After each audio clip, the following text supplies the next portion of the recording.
Hello friends, सबूरी kitchen में आपका स्वागत है। आज हम बनाएंगे स्टफ्ड इडली। इसको इडली बॉम्ब भी कहा जाता है। ये बच्चों के टिफ़िन बॉक्स के लिए, किसी भी पार्टी के लिए बहुत ही अमेजिंग और डिलीशियस रेसिपी है। तो चलिए कैसे बनाएंगे देखेंगे। मिलेट्स अभी बहुत ज़्यादा पॉपुलर हैं, इसीलिए हम मिलेट से इस रेसिपी को बनाएंगे। इसके लिए मैंने 3 भाग कोदरी के लिए हैं, जो बहुत ही फायदेमंद मिलेट है। 1 भाग इसमें उड़द की दाल है और साथ ही 1/4 कप साबूदाना। तो पहले हम बनाएंगे इडली के लिए बैटर। इसके लिए उड़द की दाल को एक बोल में लेंगे। एक बोल में कोदरी के साथ साबूदाना लेंगे। कोदरी, साबूदाना और उड़द की दाल सभी को अच्छे से वॉश कर लेंगे। दोनों बोल में हम पानी भरकर करीब 8-10 घंटे के लिए भीगने के लिए रखेंगे। 10 घंटे बाद जब हम दाल और कोदरी को ग्राइंड करेंगे, उसी के 15 मिनट पहले आधा कप पोहा लेकर वॉश करेंगे और थोड़ा पानी डालकर इसको 15 मिनट के लिए भिगाएंगे। तो देखिए, कोदरी के साथ साबूदाना भी अच्छी तरह से सोक हो चुका है, सॉफ्ट हो चुका है।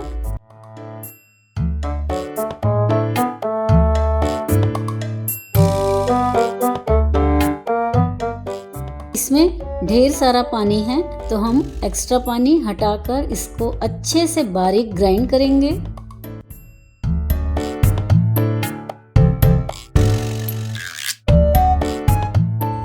पोहा भी अच्छे से सोक हो चुका है, सॉफ्ट हो चुका है। इसको भी साथ में ग्राइंड करेंगे। ग्राइंड करने के लिए जो हम पानी इस्तेमाल करेंगे, वो पूरा उड़द का दाल का पानी ही इस्तेमाल करेंगे।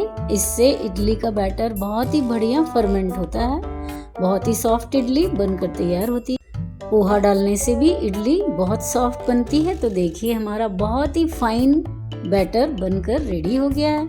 बैटर को बड़े से बर्तन में ट्रांसफ़र कर लेंगे। अब इसी तरह से हम उड़द की दाल को भी बहुत ही ज़्यादा बारीक पीस कर तैयार करेंगे।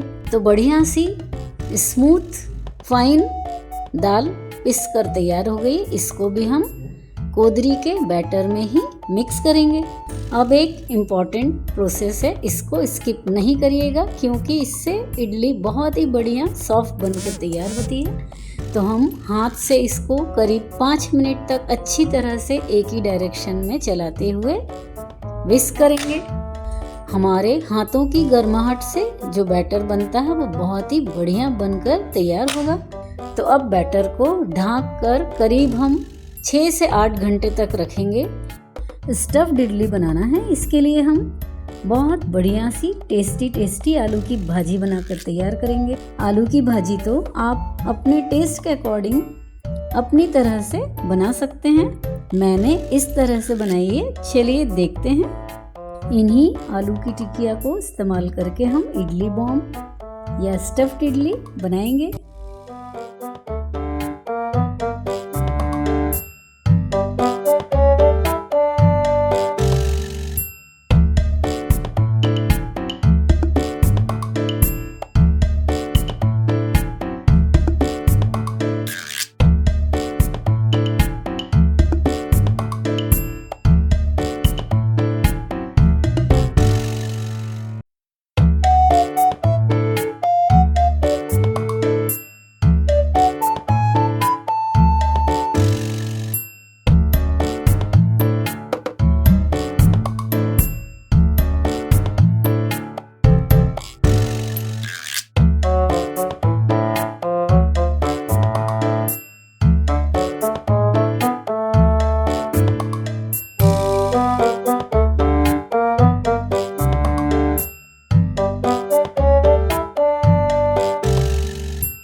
आलू की भाजी बनकर तैयार हो गई है। अब हम ठंडा होने पर इसकी इस तरह से गोल गोल टिकिया बनाकर तैयार कर लेंगे।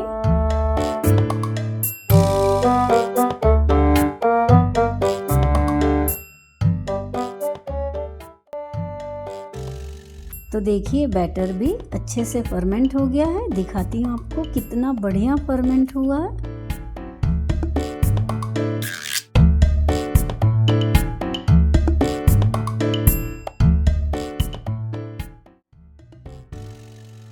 बैटर में से हमें जितना बैटर इस्तेमाल करना है एक बोल में लेंगे, उसमें स्वादानुसार नमक मिलाएंगे और अच्छे से मिक्स कर लेंगे।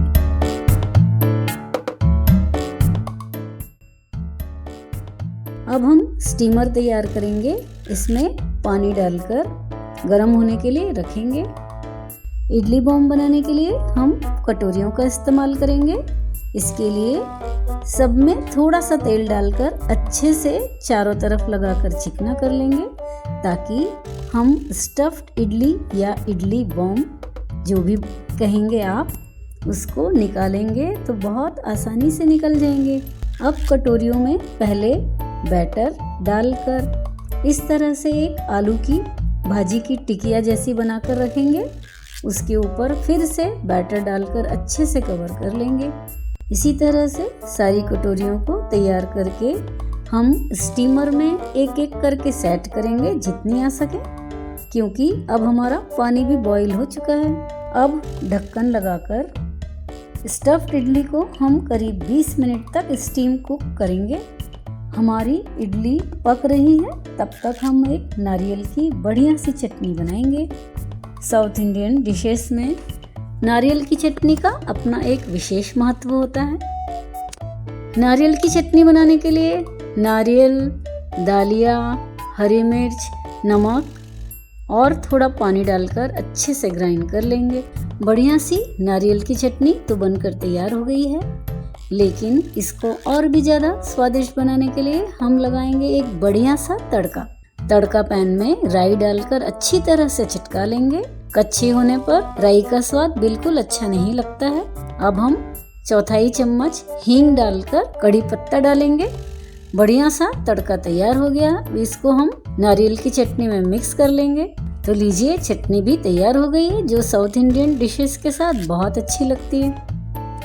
तो अब हम चलते हैं इडली की ओर। तो इडली भी अच्छी तरह से पक चुकी है। ढक्कन खोलकर अब हम इसमें चिली फ्लेक्स डालकर स्प्रिंकल करेंगे। तो ये दिखने में बहुत अच्छे लगते, खाने में भी बहुत स्वादिष्ट लगते हैं। अगर हम पहले से चिली फ्लेक्स डालेंगे तो काले हो जाएंगे। अब ढक्कन लगाकर हम 2 मिनट तक और कुक कर लेते हैं। बस अब अच्छी तरह से इडली बॉम्ब बनकर तैयार हो गए हैं। थोड़ा ठंडा होने पर कटोरियों को हम स्टीमर में से निकाल लेंगे। अब इडली बॉम्ब को चाकू की हेल्प से डिमोल्ड कर लेंगे। तो देखिए, बढ़िया से इडली बॉम्ब बनकर तैयार हो गए हैं। देखने में भी बहुत बढ़िया लग रहे हैं, तो बहुत ही ज़्यादा स्वादिष्ट भी हैं। अब मैं इडली बॉम्ब को आपको कट करके दिखाती हूँ। देखिए, देखने में ही कितने टेम्पटिंग लग रहे हैं। बच्चे इन्हें देखकर बहुत खुश हो जाएंगे। खाने में तो बहुत ही ज़्यादा मज़ेदार लगते हैं, क्योंकि आलू की टिकिया और इडली दोनों का मिलकर जो स्वाद आता है ना, बहुत ही लाजवाब।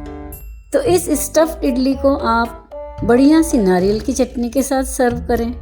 बच्चों के टिफ़िन के लिए बहुत ही बढ़िया रेसिपी है, जल्दी बन जाती है, बच्चे बहुत ज़्यादा पसंद करते हैं। अगर आप चाहें तो इडली बॉम्ब को फ्राई करके भी खा सकते हैं। तो इसके लिए पैन में तेल गरम करिए, राई जीरा डालिए, कड़ी पत्ता डालिए, इडली बॉम्ब कट करके डालिए, और अगर आप चाहें तो कुछ मसाले भी डाल सकते हैं। अच्छे से इन पीसेस को उल्टा पुल्टा करके भी फ्राई कर लीजिए। बहुत ही बढ़िया क्रिस्पी बनकर तैयार होंगे, खाने में और भी ज़्यादा स्वादिष्ट लगेंगे। इसके लिए हमें किसी चटनी की भी ज़रूरत नहीं है। आप चाहें तो चटनी सॉस किसी के भी साथ सर्व करें। तो फ्रेंड्स, आप भी बहुत ही बढ़िया सी रेसिपी इडली बॉम्ब या स्टफ्ड इडली ज़रूर ट्राई करें। वीडियो लाइक शेयर करना तो बनता है। Thanks for watching.